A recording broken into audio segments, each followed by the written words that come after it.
Om Bhagavan Shri Bhagavan Om Bhagavan Shri Bhagavan Ananda Bhagavan Sachidananda Bhagavan.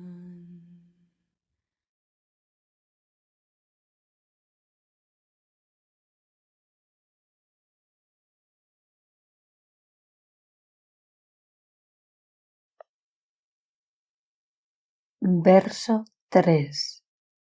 Sánscrito. Oh Arunachala, con una mente sin mácula, habiendo buscado así, ¿de dónde viene ella como yo? Habiendo entrado dentro y conocido la propia forma de uno deviene en quietud en ti, como un río en el océano. Verso 3. En Tamil. Oh Arunachala, con esa mente sin mácula que está vuelta hacia yo, habiendo escudriñado así, ¿dónde surge este yo? Y conocido claramente la forma de yo, uno cesa en ti, como un río en el océano, sabe. Paráfrasis explicativa. Oh Arunachala, habiendo escudriñado con esa mente pura que está vuelta hacia yo, Ahamukam, ¿dónde surge este yo? Y habiendo conocido claramente con ello la forma, la naturaleza real de yo, uno cesa de existir sumergiéndose en ti como un río que se funde y pierde su aspecto en el océano. Sabe esto. Comentario. En el primer verso, Sri Bhagavan decía que por los omnipenetrantes rayos expansivos de su brillante luz de autoconsciencia, Arunachala traga el universo entero. Por esto está claro cuán reluciente debe ser la claridad autobrillante de la consciencia que Sri Bhagavan experimentó como yo. ¿Cuál es entonces el medio por el que podemos obtener esta claridad de autoconsciencia? En este verso responde esta pregunta. En la primera línea revela qué instrumento se requiere para buscar esa claridad de autoconsciencia. Con esa mente pura, Amalamati, que está vuelta hacia yo, Ahamukam. Es decir, primero la mente debe ser pura. Obtener la claridad verdadera no es posible para una mente que es impura. ¿Qué es una mente impura? Es aquella cuya luz está polucionada y oscurecida al estar impregnada en la suciedad de los deseos y apegos mundanos. Así pues, la mente debe haber devenido primero pura por la eliminación de toda esa suciedad en la forma de deseos y apegos. Es decir, debe ser librada de las cadenas de todos sus fuertes agrados y desagrados, apegos y aversiones. Solo una mente tal puede ser un instrumento adecuado para la autoindagación, debido a que así puede abandonar su hábito de morar siempre en los objetos externos y volverse hacia sí misma. Sin embargo, no es suficiente meramente hacer a la mente pura. Habiendo obtenido pureza, debe volverse hacia yo.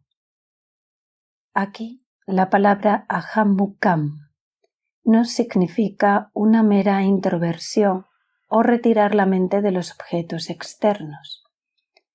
Habiendo abandonado, poner la atención en los objetos externos, debe prestar atención a yo, la luz de la consciencia que brilla en el corazón como yo.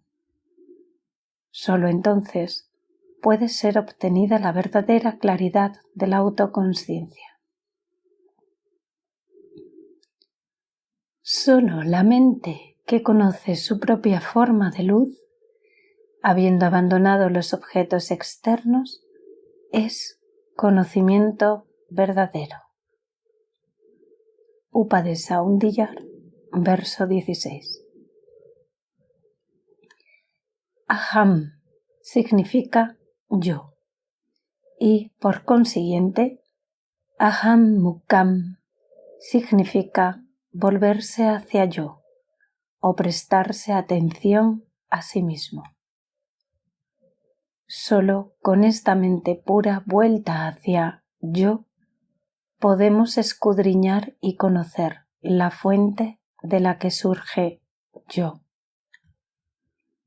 Durante los estados de vigilia y sueño con sueños, el yo que surge está enredado en muchas actividades, pero nunca se vuelve hacia sí mismo para encontrar de dónde ha salido.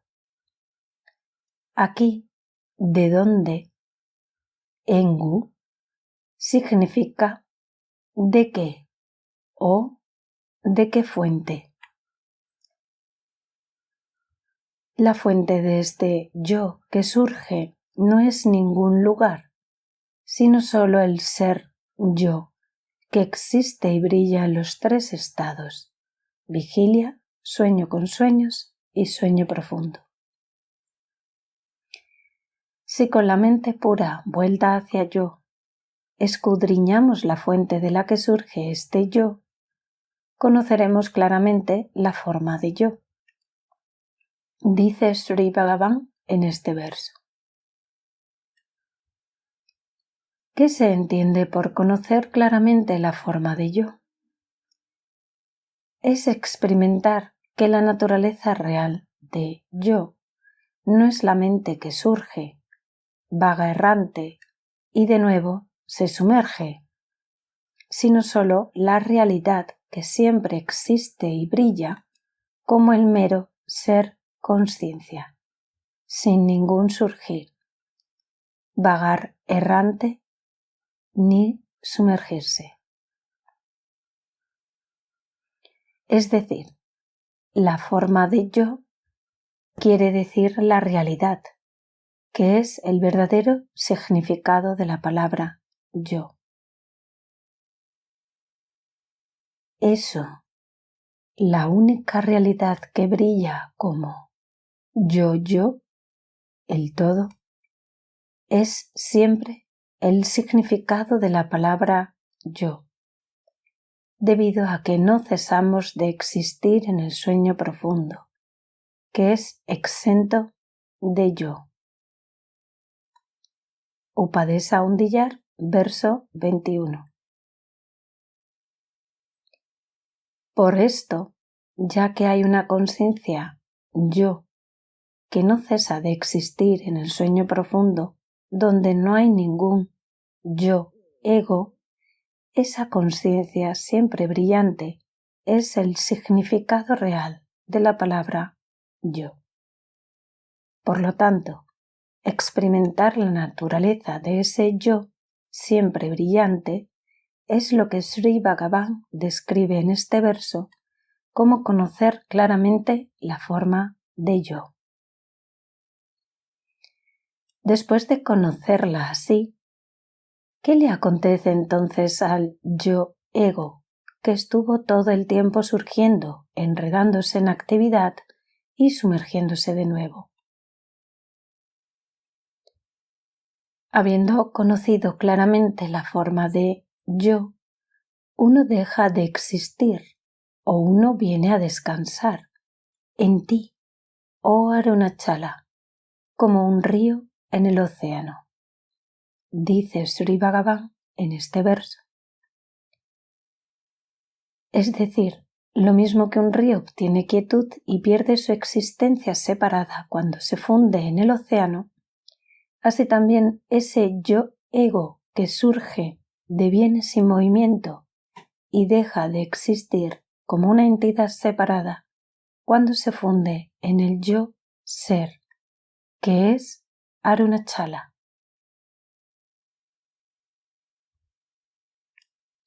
En Sri Ramana Sahasram hay una súplica de que el yo que surge se funda y desaparezca en el yo ser, deviniendo en ese yo ser que brilla siempre, exento del yo que surge. Tú, oh Sri Ramana, que eres el yo ser,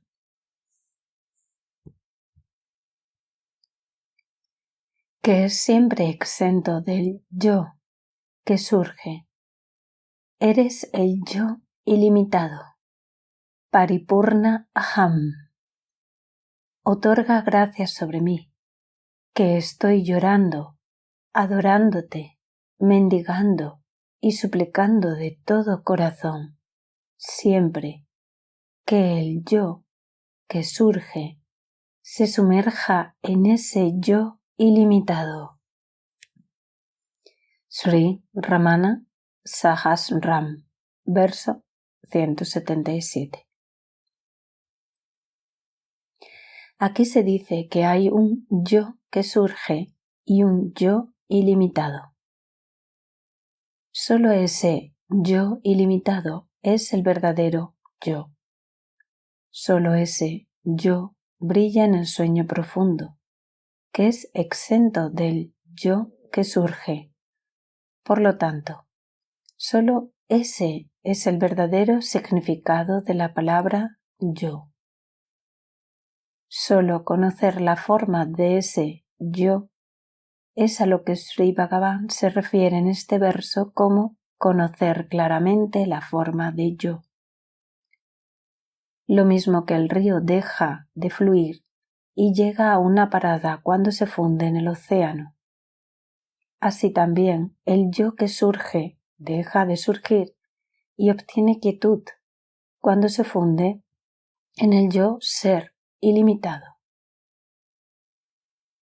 Y lo mismo que el río deja de tener una existencia separada después de alcanzar el océano, así también el yo ego que surge pierde su individualidad cuando se funde en el yo ser.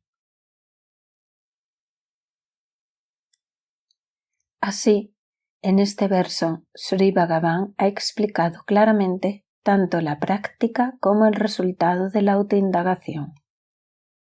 Cuando con la mente pura, que es la única que puede volverse hacia el yo ser, el yo real es conocido claramente, el yo falso desaparece, fundiéndose en ese yo real como una sombra que desaparece en la luz. Lo que Sri Bhagavan procede a describir entonces en el verso siguiente es también sólo esta misma vía de autoindagación, pero presentada de una manera ligeramente diluida para adecuarse a la aptitud de la persona para quien fue escrito. Verso 4. Sánscrito. Oh Arunachala, habiendo abandonado los objetos externos y meditado en ti, dentro, con una mente retenida por la respiración, el yogi ve la luz. Ellos son exaltados en ti. Verso 4. Tamil. Oh Arunesa que brillas, habiendo abandonado los objetos externos y meditado en ti, en el corazón, con una mente que cesa al retener la respiración. El yogi ve la luz. Él obtiene exaltación en ti. Sabe esto. Paráfrasis explicativa. Oh Arunesa autobrillante, habiendo abandonado prestar atención a los objetos externos de segunda y tercera persona y meditado en ti, el sí mismo real que brilla como yo, en el corazón, con una mente que ha devenido agitada al retener la respiración.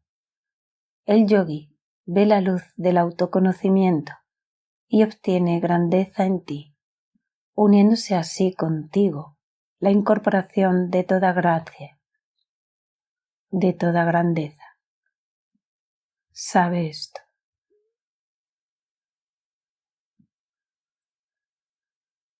Comentario. Para comprender este verso claramente y en la perspectiva correcta, debemos examinar cuidadosamente todos los puntos de similitud y diferencia entre el verso y el anterior. Primeramente, el asunto principal que Sri Bhagavan prescribía en el verso anterior era lo que fue descrito por él como conocer claramente la forma de yo, escudriñando dónde surge este yo. Mientras que el asunto que prescribe en este verso es lo que reseña como ver la luz meditando en ti, oh Arunesa. Estas dos cosas son de hecho una y la misma. ¿Cómo? Veamos primero cómo ver la luz es lo mismo que conocer claramente la forma de yo. ¿Qué es la luz que ha de ser vista? Es de la que Sri Bhagavan ha estado hablando en cada uno de los 3 versos anteriores, a saber, la luz de la autoconsciencia que brilla como yo. Ver así esta luz que brilla como yo es lo mismo que conocer claramente la forma de yo. El medio que él prescribía en el verso anterior para verla era escudriñar el yo que emerge para conocer la fuente de la que ha surgido, mientras que el medio que prescribía en este verso es meditar en Arunesa. ¿Qué es ese Arunesa en el que ha de meditarse así? Algunos devotos que no han reflexionado profundamente sobre todas las palabras de este verso asumen erróneamente que Sri Bhagavan se está refiriendo aquí a la meditación en el nombre y forma de Arunachala.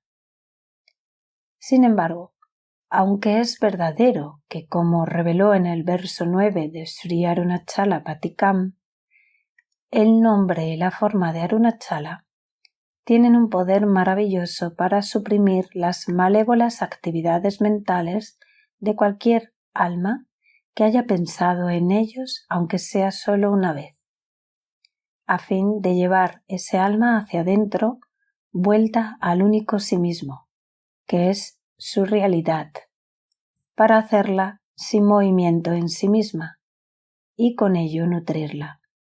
En el verso presente, la meditación en el nombre y la forma externa de Arunachala no es lo que Sri Bhagavan quiere decir. Sri Bhagavan comienza este verso diciendo: Beli Vidayam Vitu Vilangum Arunesa, que significa: Oh Arunesa que brillas, habiendo abandonado la mente, los objetos externos. Por lo tanto, puesto que el nombre y la forma de Arunachala son objetos externos, no es el dhyana lakshya, un objeto de meditación que Sri Bhagavan quería decir en este verso. A todo lo largo de Sri Arunachala Pancharatnam, siempre que Sri Bhagavan se refiere a Arunachala, lo hace a eso que brilla cuando los objetos externos han sido abandonados. Estos objetos significan todos los de segunda y tercera persona. Eso que brilla cuando todos los objetos de segunda y tercera persona han sido abandonados es sólo la primera persona. Pero aunque lo llamemos primera persona, el yo que brilla, entonces verdaderamente no es una persona, sino la realidad impersonal de la primera persona falsa, el ego. Por lo tanto, solo el sí mismo real, que brilla como yo, es el Arunesa, que puede brillar en la ausencia de objetos externos. Meditar así en Arunesa, que brilla siempre autoluminoso como yo, es lo mismo que escudriñar dónde surge este yo. Por consiguiente, la cosa principal prescrita en este verso no es diferente de eso que fue prescrito en el anterior. En segundo lugar, el instrumento mencionado por Sri Bhagavan en el verso anterior era esa mente pura que está vuelta hacia yo, mientras que el mencionado en este verso es la mente que ha devenido aquietada al retener la respiración. Solo aquí hay una diferencia significativa entre estos dos versos. Aunque la mente pura que está vuelta hacia yo es una mente que ha devenido aquietada, nirkum manam, una mente así no es necesariamente una mente pura. Para una mente pura, es decir, que está libre de deseos y apegos mundanos, agrados y desagrados, retener la respiración es innecesario. Por su claro poder de discriminación, ha obtenido ya no deseación, vairagya, de prestar atención a los objetos externos y amor, bhakti, de prestar atención al sí mismo. Por consiguiente, para tal mente pura es fácil abandonar los objetos externos y volverse hacia yo. La retención de la respiración se prescribe como una ayuda solo para aquellos cuyas mentes son impuras. Puesto que la mente impura está nublada y agitada por la densidad y fuerza de sus deseos, apegos, agrados y desagrados mundanos, carece del claro poder de discriminación, en cuya ausencia no hay vairagya, no deseo, hacia los objetos externos, ni bhakti, amor, hacia el sí mismo. Por consiguiente, puesto que una mente tal no tiene ninguna fuerza propia para abandonar los objetos externos y volverse hacia yo, los yogas sastras han prescrito la retención de la respiración, pranayama, como una ayuda artificial para que abandone la atención hacia ellos. Al retener la respiración, la mente se fuerza a sumergirse y devenir quieta, abandonando con ello temporalmente su hábito de prestarles atención. Pero mientras que el prana, la respiración o fuerza vital, permanece sumergido, la mente también permanece sumergida, y cuando el prana sale, la mente también sale y vaga errante bajo el dominio de las vasanas, sus impulsos profundamente arraigados. Dice Sri Bhagavan en Nanjar. Es decir, aunque la mente es forzada a abandonar la atención hacia los objetos externos mientras la respiración es retenida, sus visayavasanas o impulsos a prestarles atención, que son las semillas del deseo, no son destruidos ni debilitados por la práctica de pranayama y, por consiguiente, tan pronto como la retención de la respiración es abandonada, la mente cae de nuevo bajo el dominio de sus vasanas y reasume su hábito de prestarles atención. Para purificar la mente, es decir, para debilitar la fuerza de sus visayavasanas, los únicos dos medios son la autoindagación y Niskanya Bhakti, la devoción que no es motivada por el deseo de algún fin egoísta. Para aquellos cuyas mentes eran tan impuras que carecían de la fuerza para practicar siquiera un poco de autoindagación, Sri Bhagavan solía recomendar solo Niskanya Bhakti como un medio de purificar la mente. Pero hay algunos aspirantes cuyas mentes están tan nubladas con diversos vasanas impuros que no sienten ninguna atracción por la vía de Bhakti. Solo para tales aspirantes se prescribe el método del pranayama. Pero habiendo practicado un poco de pranayama, cuando ellos son capaces de aquietar la mente hasta el punto de retirarla de la atención a cualquier objeto externo, deben comenzar a hacer uso de esa mente calmada, apaciguada y concentrada para prestar atención al sí mismo.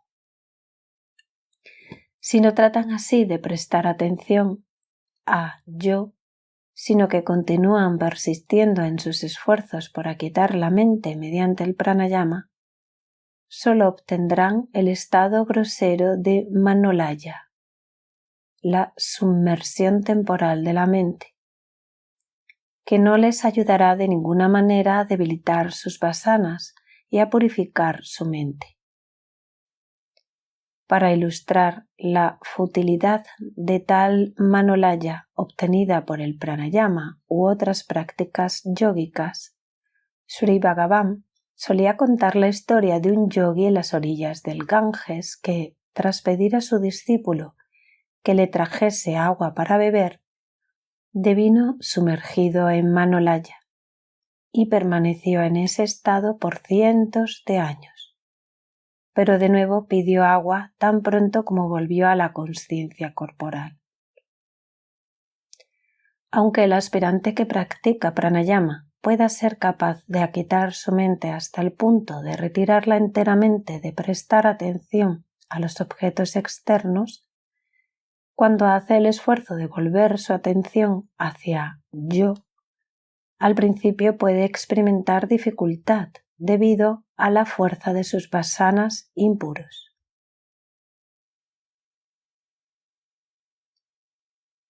Lo mismo que pequeñas criaturas que luchan por salir de un río, pero son incapaces de procurarse un punto de apoyo firme en la orilla, al ser empujadas repetidamente de vuelta atrás por niños malvados, algunas gentes que son incapaces de permanecer firmemente en el estado de yo, que es representado como la orilla del río, sufren al ser arrojadas por impulsos niños. Sus impulsos o vasanas que van hacia afuera, que actúan como esos niños malvados. A la vida, el estado de actividad mental incesante llamado samsara, que es como el torrente vertiginoso del río. Guru Vachaka Kubai, verso 155.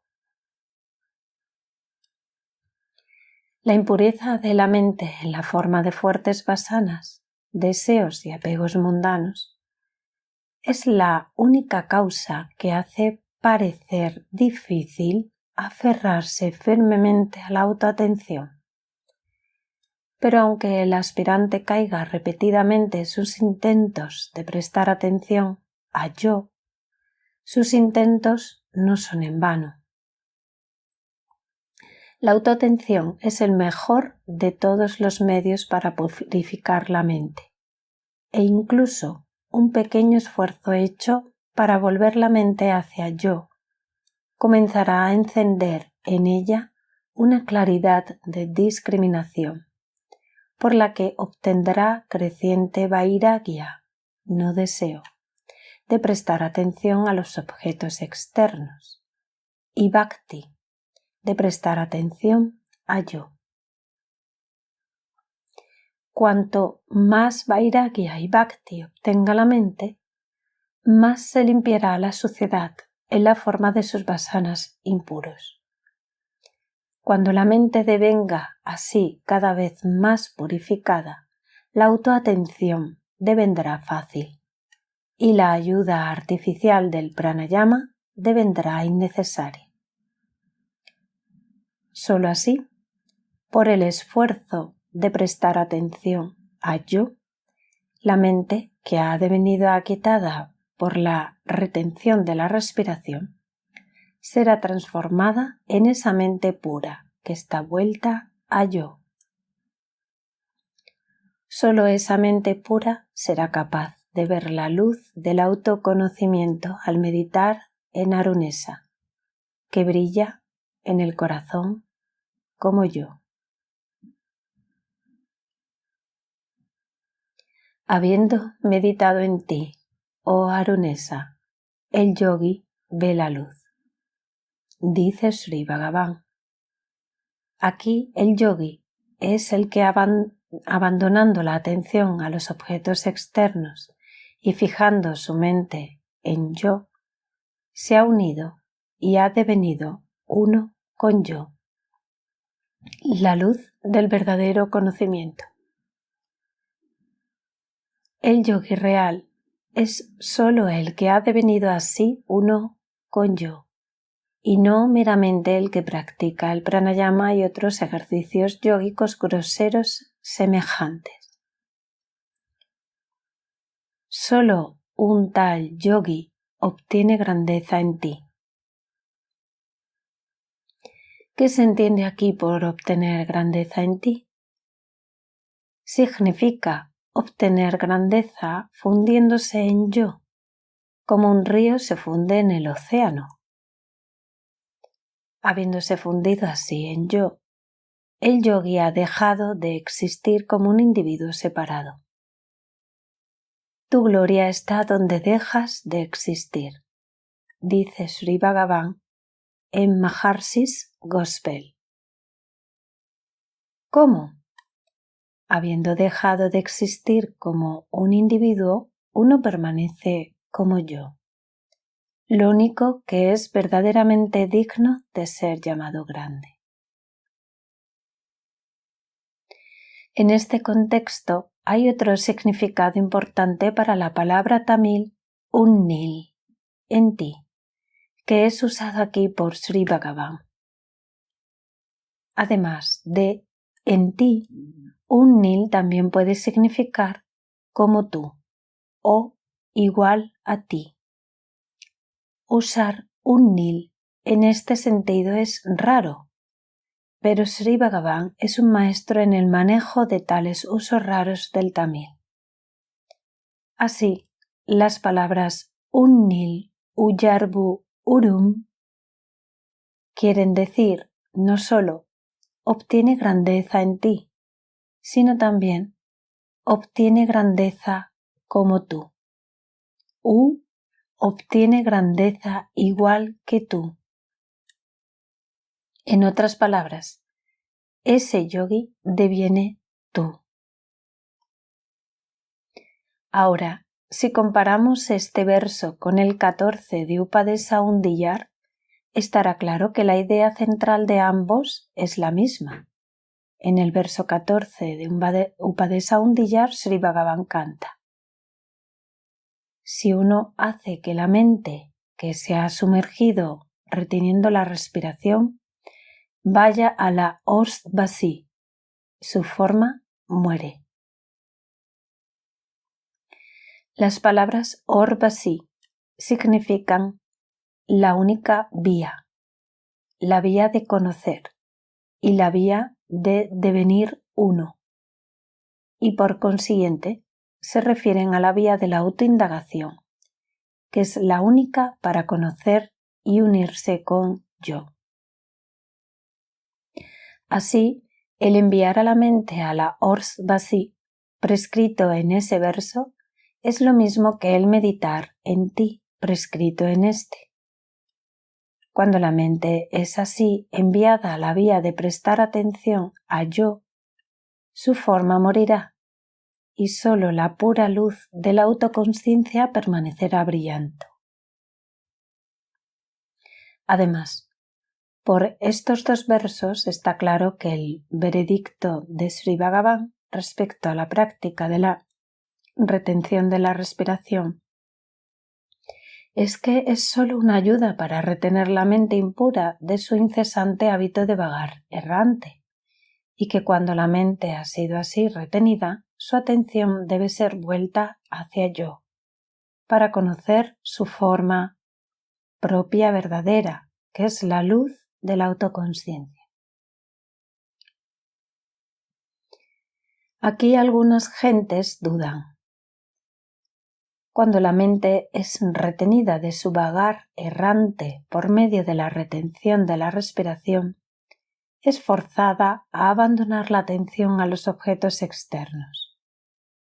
Cuando abandona así la atención a estos, que son la segunda y tercera persona, ¿no permanecerá solo ahí brillando la primera persona? Por lo tanto, al abandonar meramente la atención a la segunda y tercera persona, ¿no resultará automáticamente la autoatención? Esta es una duda importante que hay que aclarar. Retirar la atención de la segunda y tercera persona es llamado antarmukam o introversión, mientras que focalizar la atención en yo se llama ahammukam o vuelto a yo. Aunque ahammukam incluye en sí mismo antarmukam no incluye necesariamente ahammukam. Es decir, aunque la atención es retirada de los objetos externos, no es necesariamente focalizada agudamente la conciencia yo. El estado en el que la atención es así retirada de los objetos externos, pero no fijada agudamente en yo, es llamado manolaya, submersión temporal de la mente, y es experimentado por todos diariamente cuando van a dormir. Si una persona practica Raja Yoga, retira su atención de los objetos externos por medio de la retención de la respiración, y si no hace esfuerzo para fijar su atención firmemente en la conciencia yo, su mente caerá en el estado de manolaya. Aunque la manolaya, que es obtenida así por la práctica de Raja Yoga, es glorificada con el nombre de Nirvikalpa Samadhi, absorción de la mente libre de pensamiento. De hecho, no es de más ayuda para el progreso espiritual de lo que lo es el sueño profundo experimentado diariamente por todas las gentes. ¿Por qué el autoconocimiento no surge en el estado de manolaya? La razón es que el poder de Maya funciona en dos formas, a saber, Avarana Shakti, el poder de cubrir u ocultar, y Vikshepa Shakti, el poder de proyección, diversificación, agitación o confusión. Avarana Shakti es el torpor del olvido de la verdadera naturaleza de uno, mientras que Vikshepa Shakti es la percepción de la multiplicidad que surge cuando el cuerpo es tomado como yo.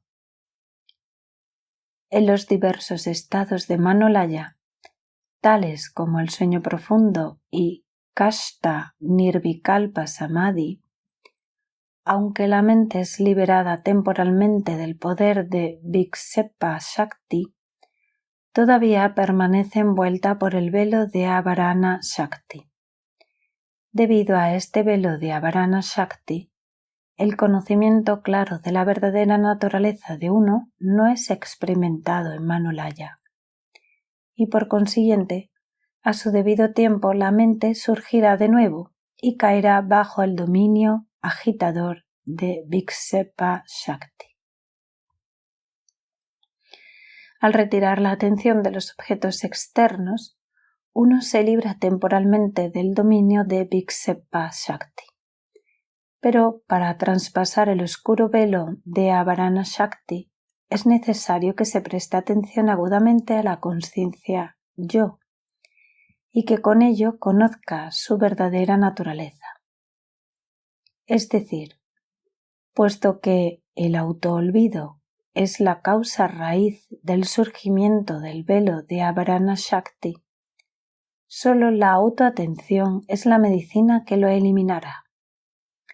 Por eso es por lo que Sri Bhagavan dice en el verso 16 de Upadesa Undiyar: habiendo abandonado los objetos externos, solo la mente, conociendo su propia forma de luz, es verdadero conocimiento. Aquí Sri Bhagavan no habla meramente de abandonar los objetos externos, sino también de conocer la forma de luz.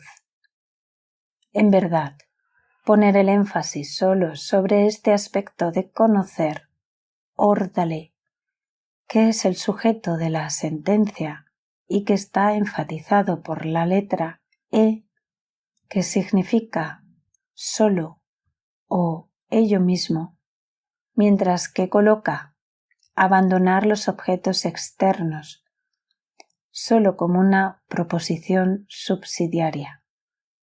¿Por qué? Porque abandonar el apego o deseo de prestar atención a los objetos externos es un prerequisito necesario, sin el cual la mente será incapaz de volverse hacia yo. Y conocer su propia forma de luz, su naturaleza real de conciencia autoluminosa. Pero una vez que la mente tiene gran amor de volverse hacia yo y conocer su propia forma de luz, el abandono de la atención a los objetos externos acontecerá sin esfuerzo y naturalmente.